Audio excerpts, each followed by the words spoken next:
Hello, everyone. Welcome to this week's episode of To The Point podcast. I'm Rachael Lyon here with my co-host, John Knepher. John. Hi, Hey. Rachael. Hi. All right. So can I just tell you something that I ran into actually last night? I was so frustrated. Tell me if you had a similar experience. I don't know the last time you had to send a fax, but I had to send a fax last night, to this company. They only accept this particular form via fax. And I'm Googling, how to send a fax, right?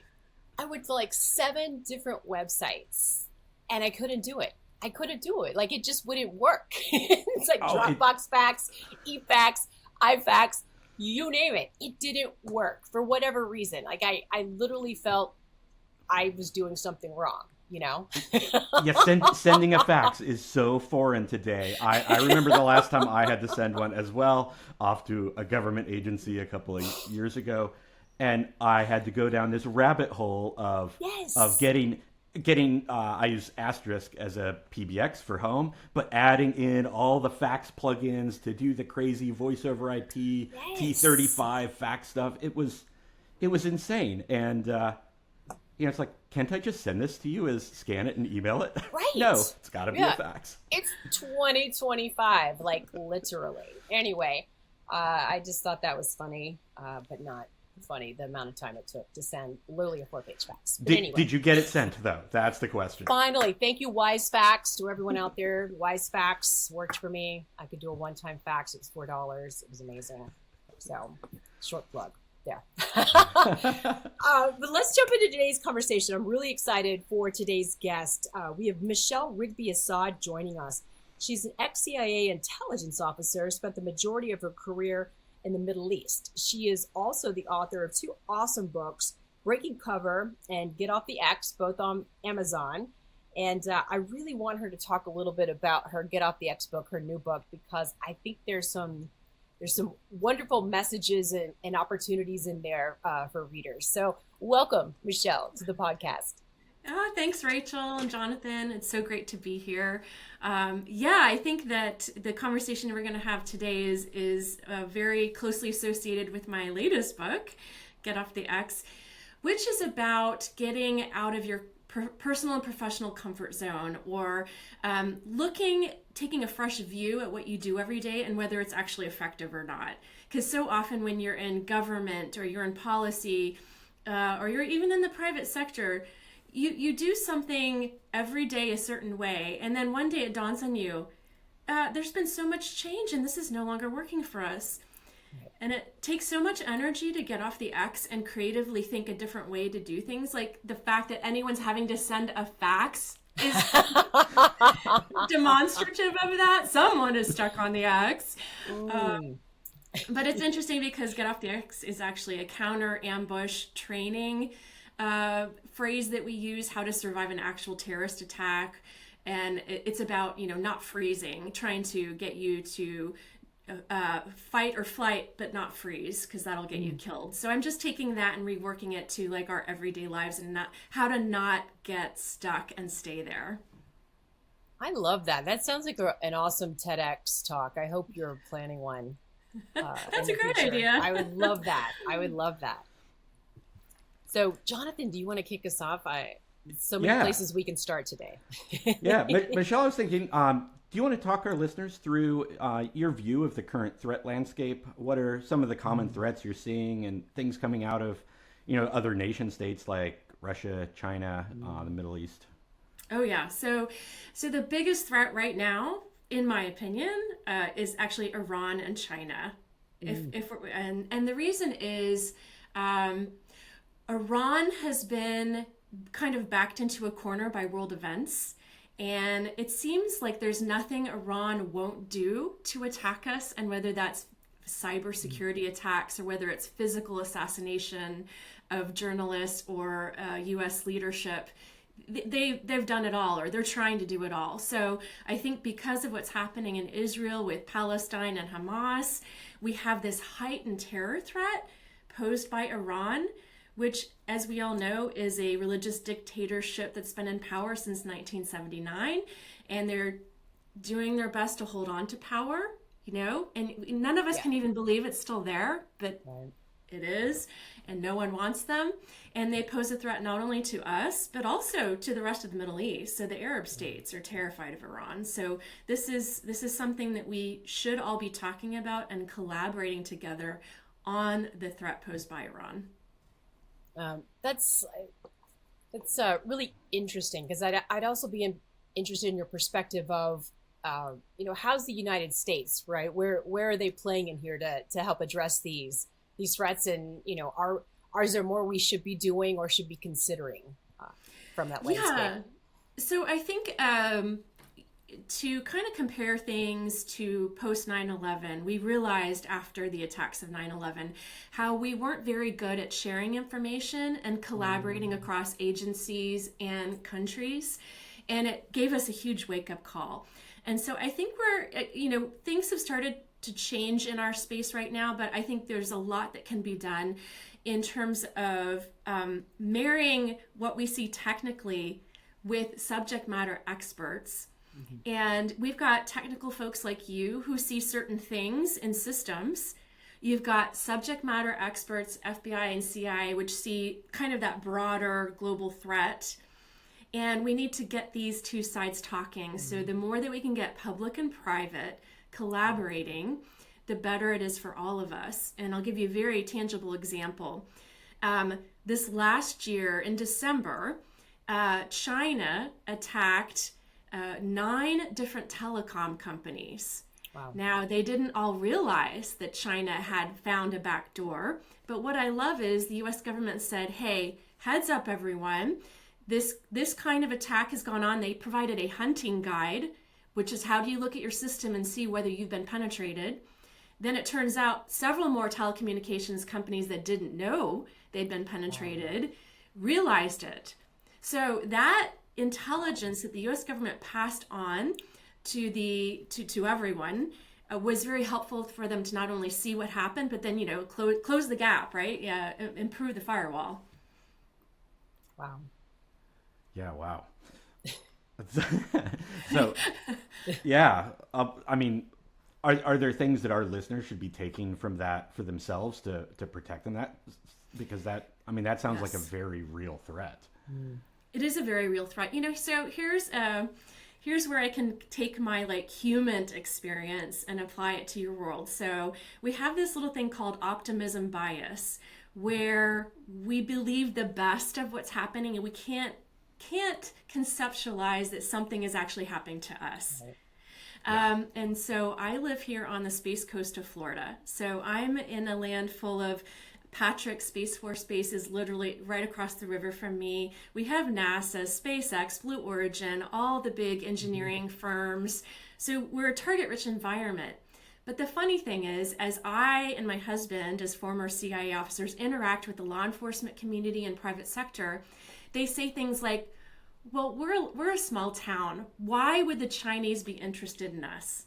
They can't fathom that the Chinese could be on the Space Coast or up to no good. And I'll give you very tangible examples of this.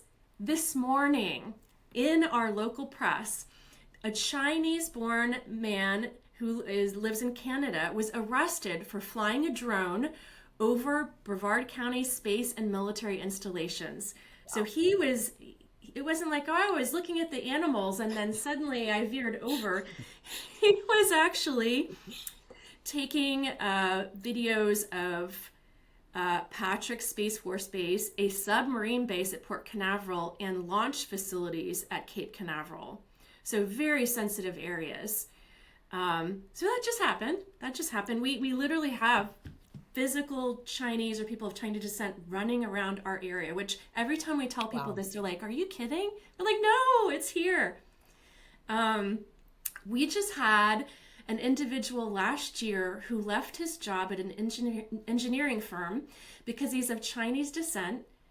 The Chinese are very good at finding people who are Americans who are working in engineering and other similar companies. Yes. And that individual did not want to be extorted, because that's what they do a lot of times. Yes. Is they try to force someone, they extort them to do something for China, or they say, your family's still in China, we're going to destroy them and put them in prison. That gentleman had so much integrity that he'd rather quit his engineering job here in Brevard County than be extorted by the Chinese for intelligence. Wow. But think about how many people can't do that because you got to feed your family and you need your job. Like, you know, maybe he had other options, but a lot of people do not.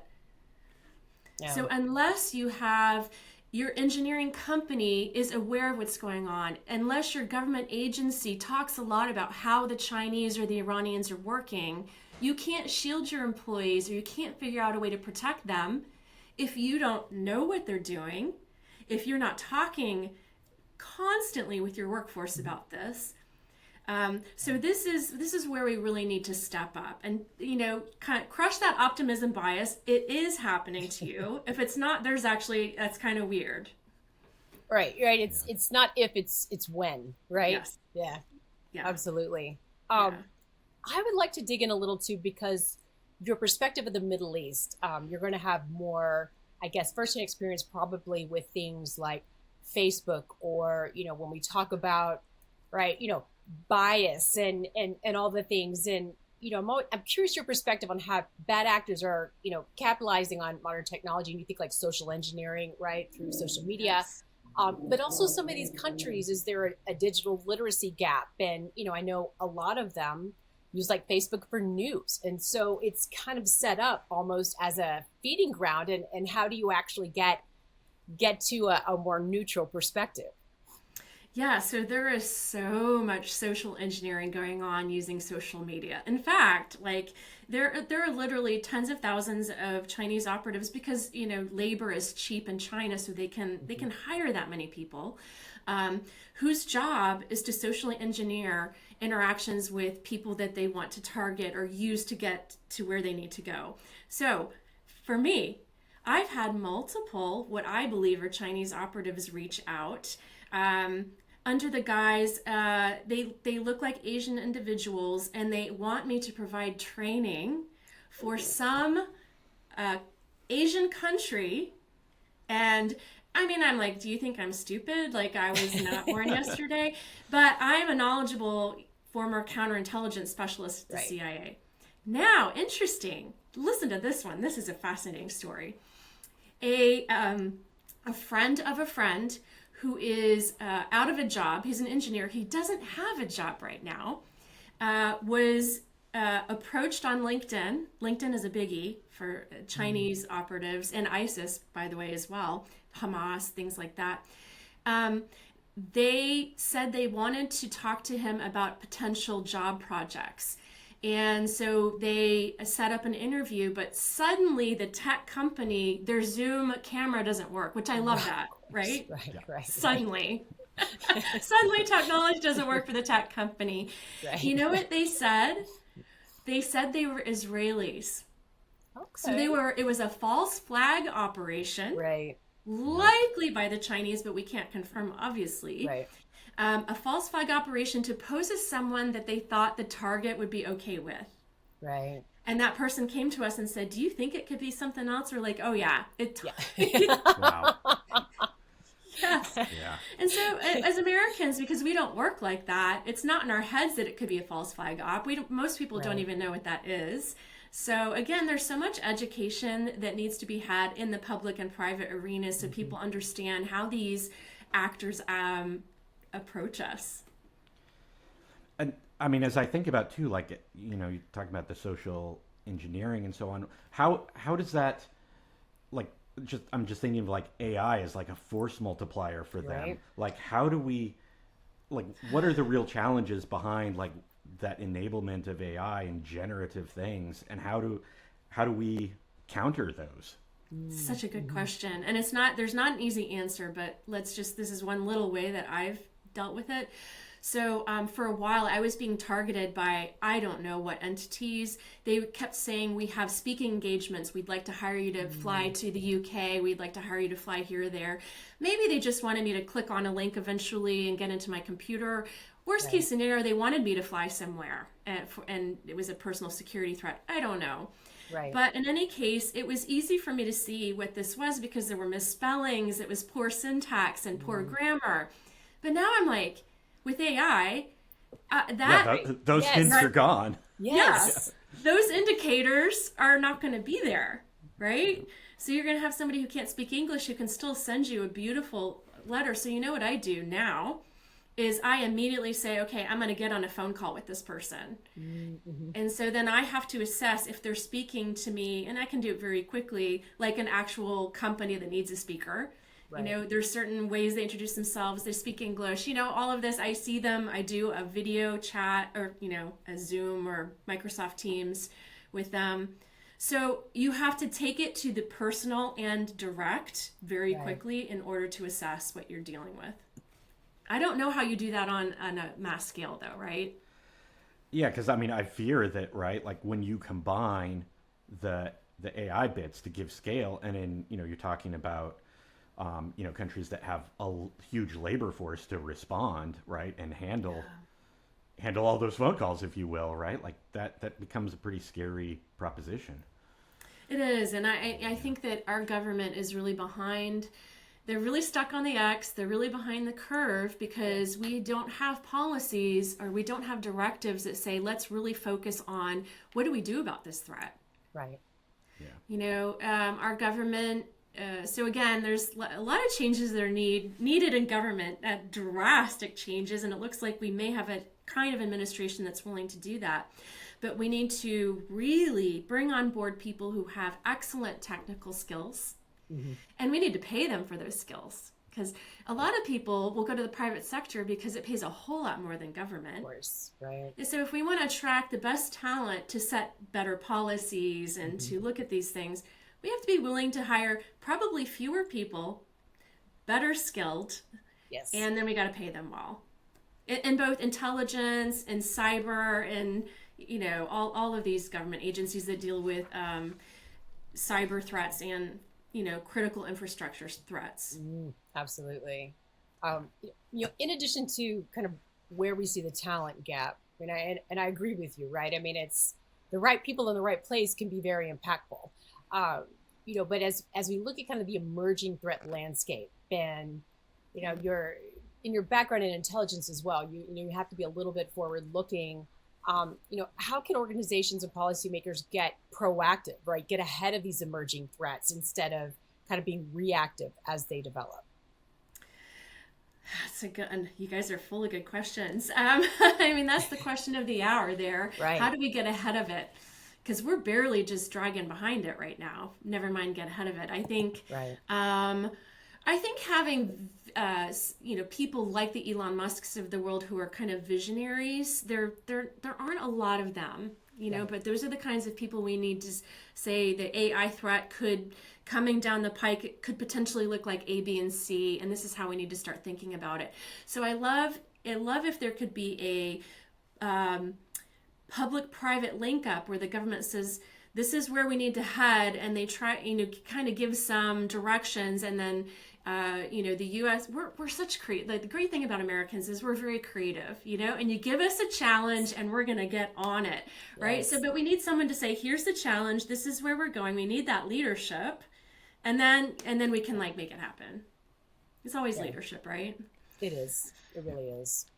But then, so on the leadership front, right? Like, I think there's kind of mixed messages now in government, right? Like, we have all of the focus on reduced spending and a lot of shakeup going on, right? Like, there's both new visionary things, but also cost controls. How is that going to affect, our ability to defend in all of the various agencies that are potentially being questioned?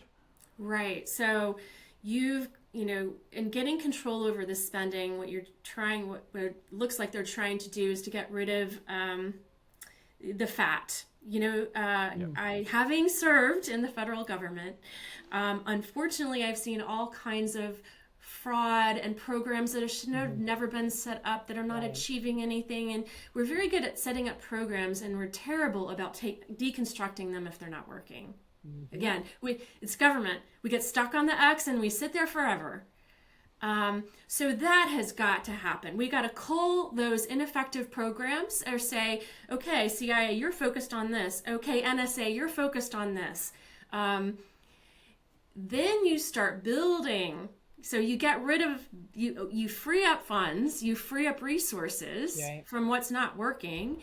And then you set up these new, really high-tech programs that are very strategic in nature. So I think it kind of has to happen, like that's the next step, right?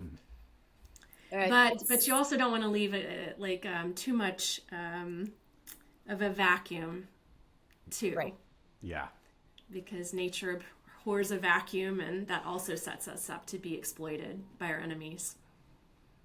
Double clicking into that a little more, because I have worked in like city government, and I know exactly what you're talking about. The end of your budget. I haven't spent it. If I don't spend it, I don't get it next year. So we got to do this thing, public works project, tear up the roads, so we can get the same amount next year. I'm 100%. I've seen that happen. But also there's just general infrastructural inefficiencies, right? I think you mentioned this earlier.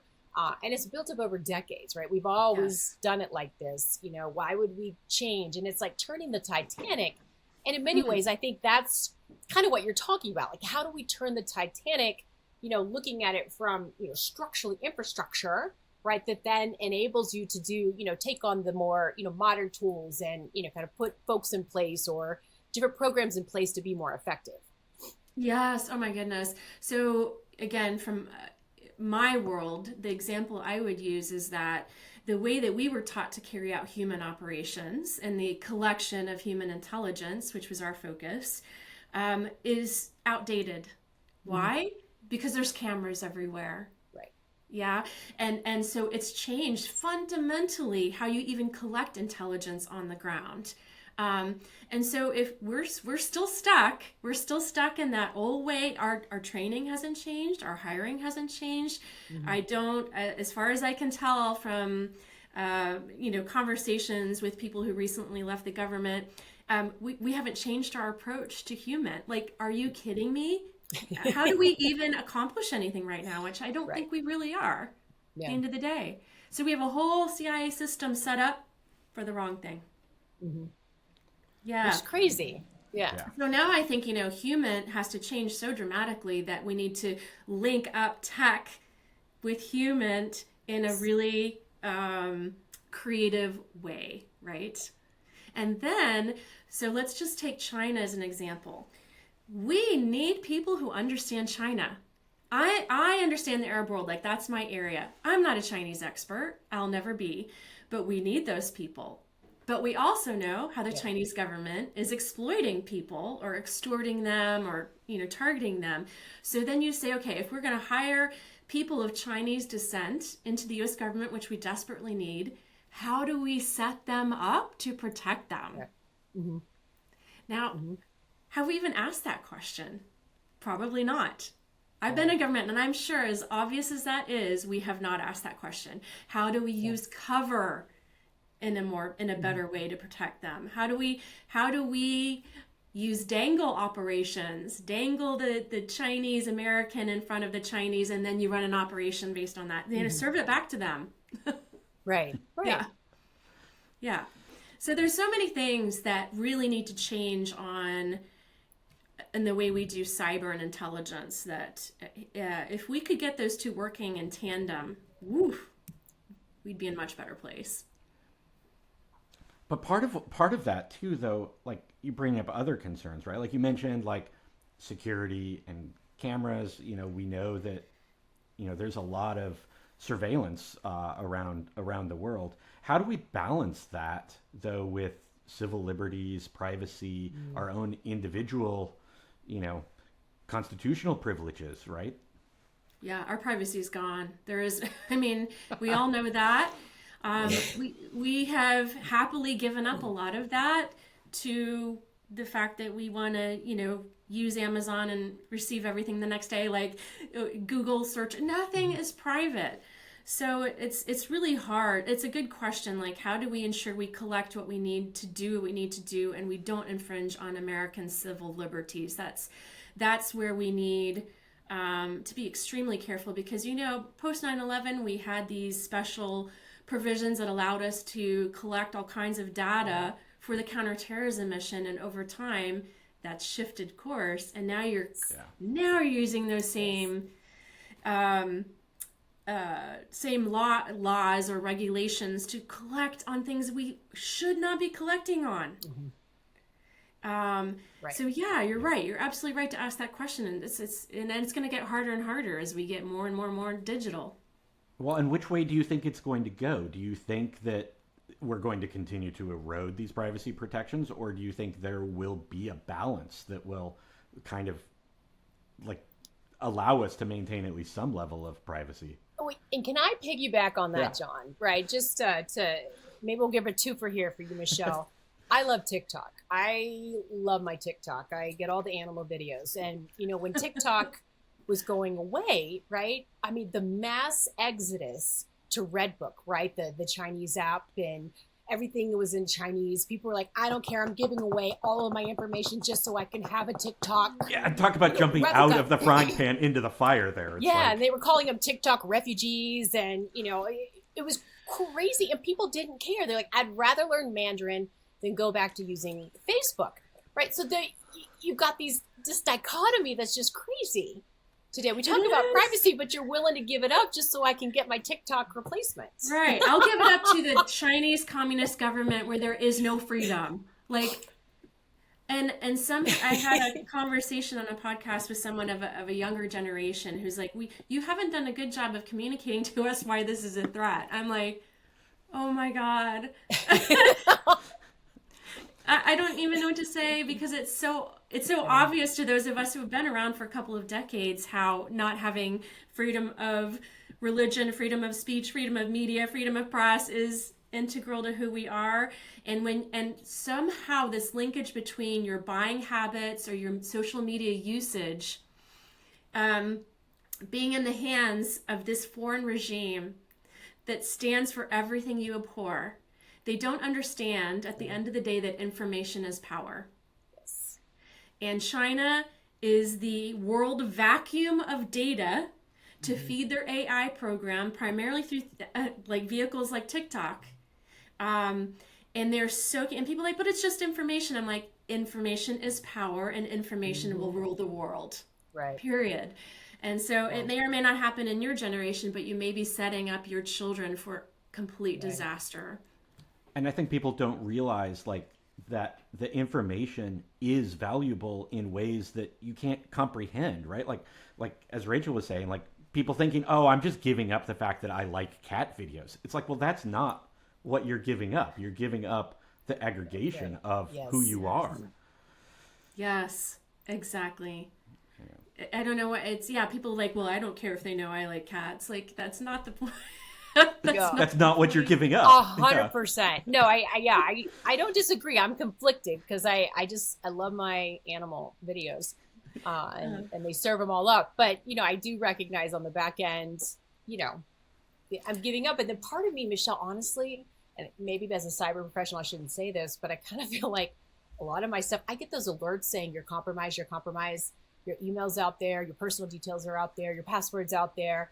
So I'm like, if they already have it, is this the wrong kind of thinking? I mean, it's a lot of it's already out there in the dark web. It's true. Yeah, it's true. It is so much of it out there. It is tough. But I think there's just some obvious things like buying from Temu, using TikTok, and I try to explain it like this, you just pretend that you have spent a bunch of money setting up a company. Let's say you're making clothing.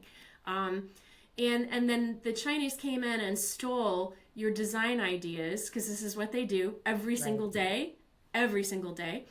And then they start selling them because, again, labor is cheap. They start manufacturing what you've designed, what you've invested in, and they start selling from China. And then the next thing you know, your business is shut down because they can underbid you.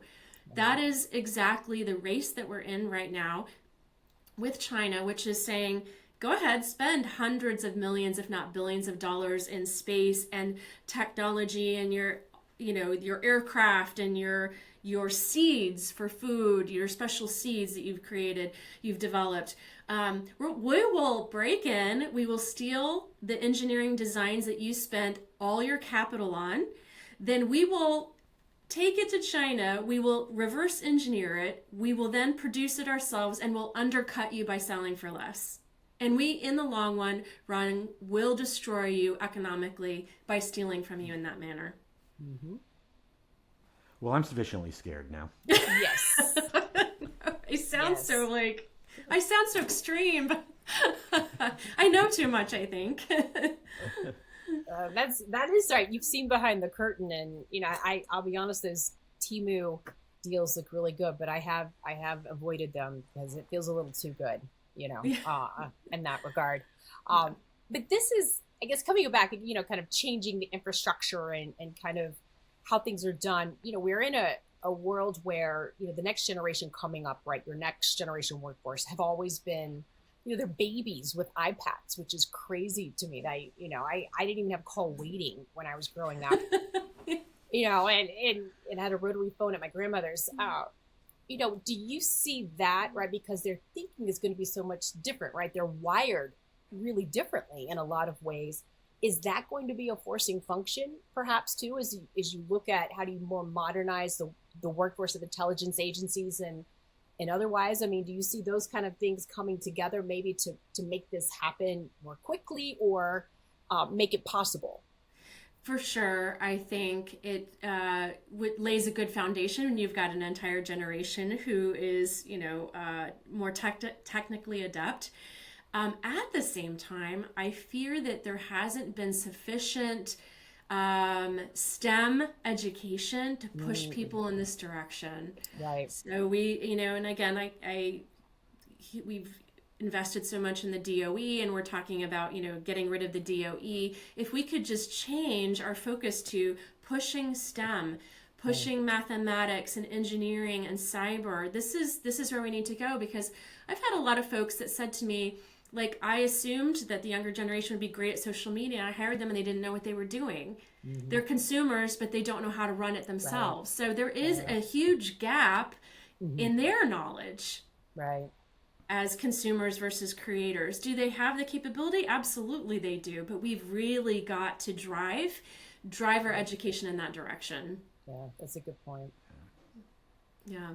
And then, of course, in my world with human intelligence and the human aspect of all this, the challenge for the United States is that we are in this part of the world where we're surrounded by two countries, Mexico and Canada.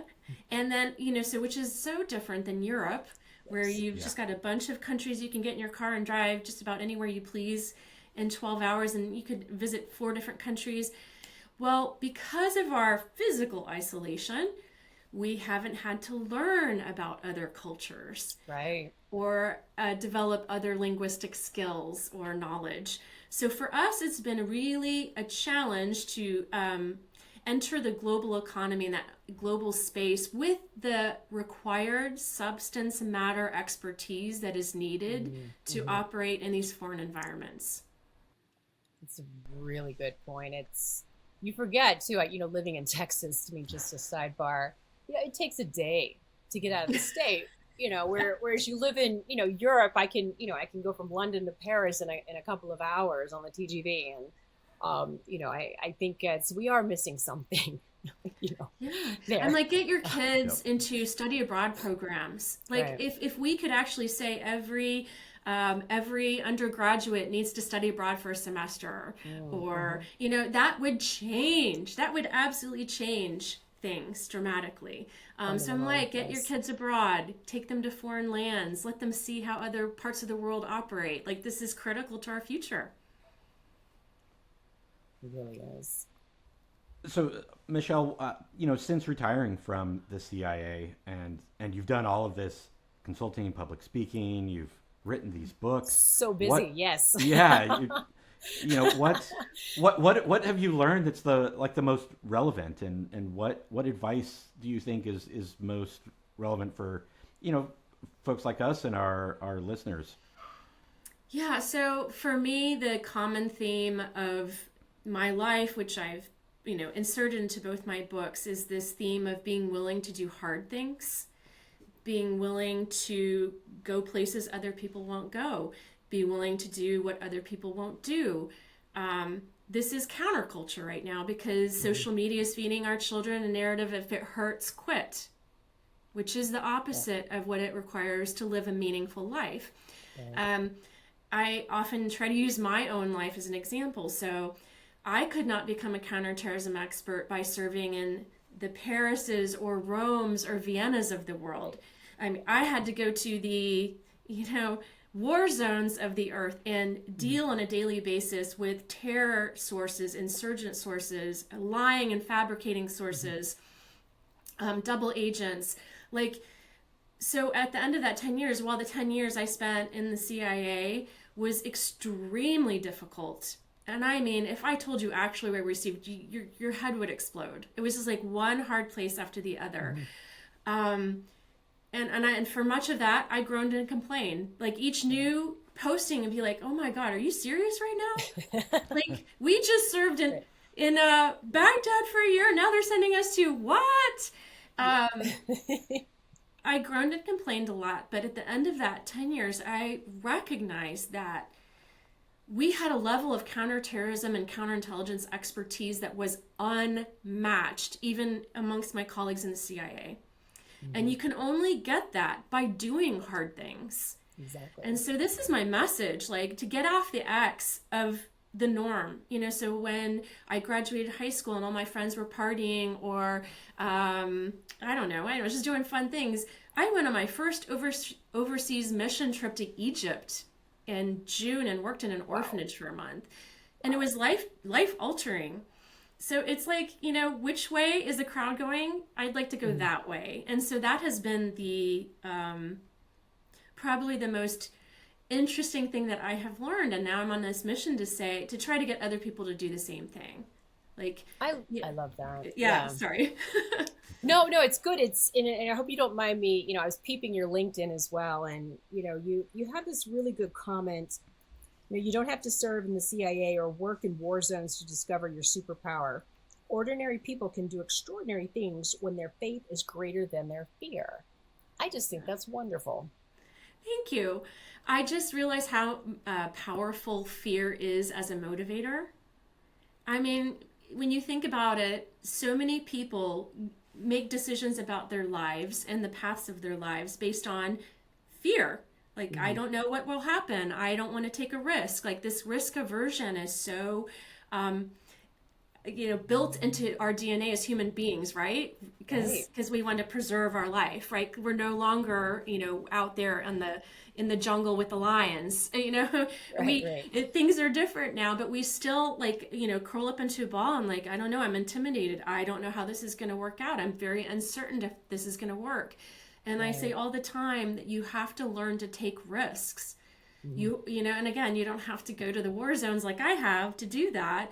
You can, look at your life and say, I've always wanted to do X, Y, or Z, and I've held back for whatever reason, and I'm going to stop holding back. I'm just over it. Great. If it's not uncomfortable, then how are you growing and learning as well, right? I mean, you can't stay in the comfort zone. You got to get off the X. I'm going to steal your phrase and start using it all the time now. It's such a powerful phrase because it's showing you how to move, right? It's getting you off that place where you're just withering on the vine.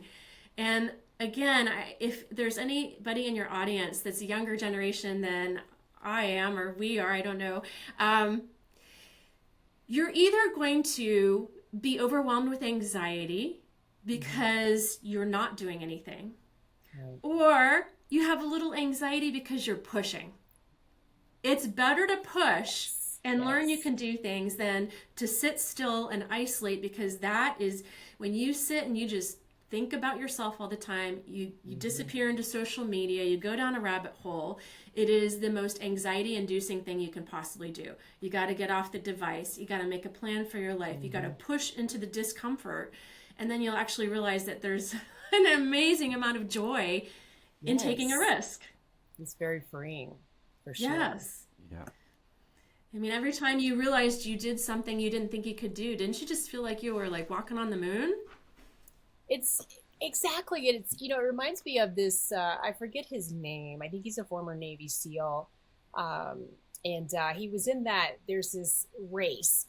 Gosh, what is it called? But basically, there's no end, right? It's a running race with no end, and it's in the backwoods of, I think one of the Carolinas. And the guy who won it, he's like, I want to push myself, right? I don't know what my limit is. How do I know what my limit is if I don't push myself? And it ended up being like, I don't know, some 30 or 40-hour foot race, with these hills and, dark, and, you don't stop. You get like a 15-minute break, I guess, every couple hours. But I thought that really struck me because, I mean, that's a hard thing to do, but it's so rewarding when you do it. Yes. And then and it doesn't even have to be like a, 30-40 hour race. Like it can literally be just one little thing you do today. Just Yeah, exactly. It doesn't have to be that extreme. Right? Yeah. But it just struck me. We never really know, right, how much we can do unless you're sometimes pushed into it, like these movies, right? These people put in extraordinary situations and they come through. But yeah, I think that's a really great message for today. Yeah. I really, really think so. It's needed. It is needed. And in the way that DC is being upended by the deconstruction of our government agencies, even though I fully support the fact that we need massive changes in government, I also recognize that these are people's lives, right? Mm-hmm. So we have a lot of people that are suddenly without jobs, and especially the DC area, but that's going to have a trickle effect over so much of the United States. Right. So not only are you closing USAID, but then you have all of the NGOs that got USAID funding, that's going to affect them. So it's going to have massive ripples. So people are going to get thrown onto the X by circumstances outside their control. These are the things that you didn't see coming. It's a club you don't want to join. It's the death of a spouse. It's disease. It's divorce. It's loss of job, like all these things. And in our industries, this is going to happen. Mm-hmm. And this is happening right now. And so we have to help people think about, where are you headed? Okay, yeah, this is the worst possible feeling, massive rejection. Your head is spinning. You don't know how you're going to pay your mortgage, but you got to figure out really quickly. Do you need to change job thrust completely your career? Right. Do you need to do something completely new and get a cybersecurity certificate? Start there. Like, I don't know, but you need, but in this pain, in this moment of absolute pain, you've got to survive.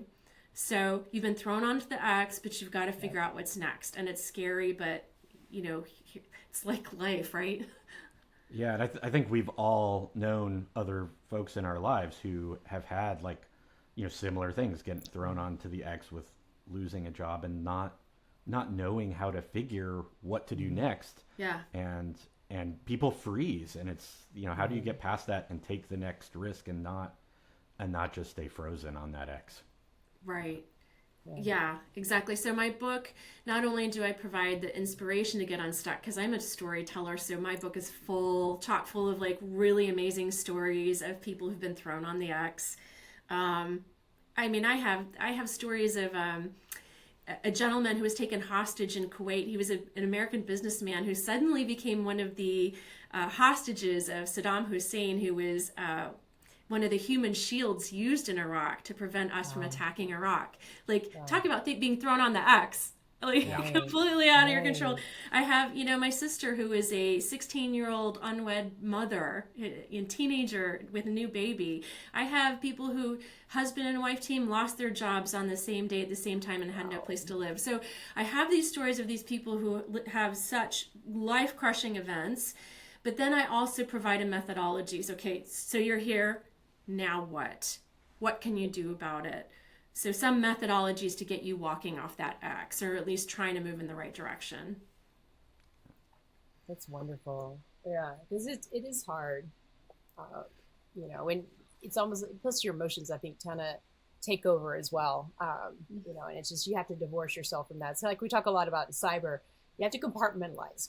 I know all the awful things, but I also have to live my life and live a full life, and and that's how you are able to get through it and be productive and have an impact. And It's a good thing for everybody to embrace, for sure. Absolutely. I think. Jonathan, did you have one final question? I want to be mindful of time. Well, I guess, what things should we be watching more closely in the world at large, right? Like, we're all kind of watching everything happen, and what are the important bits? Yeah. So just based on events from yesterday, I'm going to go back to Iran. So Iran, the community believes that Iran was behind the explosion of 3 Israeli buses. Wow. And so what this shows to me, I'm a student of human behavior. So you look at behavior. What does that indicate? Iran is terrified, and they're trying of the world turning on them, which it's about time we did something about this horrible regime. However, and not letting them continue to get away with attacking us in so many ways. But it shows a level of desperation, which I believe we're going to see a trickle-down effect, whether you're talking about cyber attacks. Like Iran has carried out attacks on children's hospitals. They carried out attacks on drug makers working on COVID vaccines back in 2021. They're behind a lot of the pro-Palestinian demonstrations that grew violent. There's nothing holding them back. So what I think we're going to see as they continue to lose, they've been put on their hind legs by Israel, and they've lost in Lebanon, they've lost in Gaza, they've lost in Iraq. Then you also have Yemen. So desperation calls for desperate efforts, and I think we can expect a rise in threats by Iran at every level.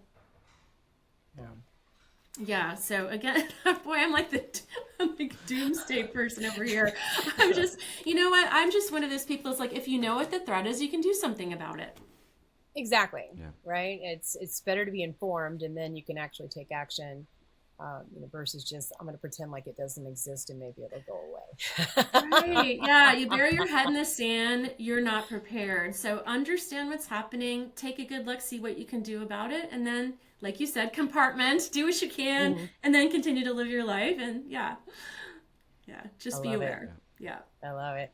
This has been such a great conversation, Michele. It's a great way to, I know we record on Fridays, everybody. It's a great way to end the week, I have to say, because it feels very like inspirational, right? And I do encourage everyone to go to Amazon, get off the X. I think it's going to be a really great read. I'm getting one today. I'm going to get a copy today for my mom as well, because it's such an important message, right? And I'm so excited that you put that kind of message out there, because the world needs to hear it. So thank you. Thank you, Rachael. Thanks, Jonathan.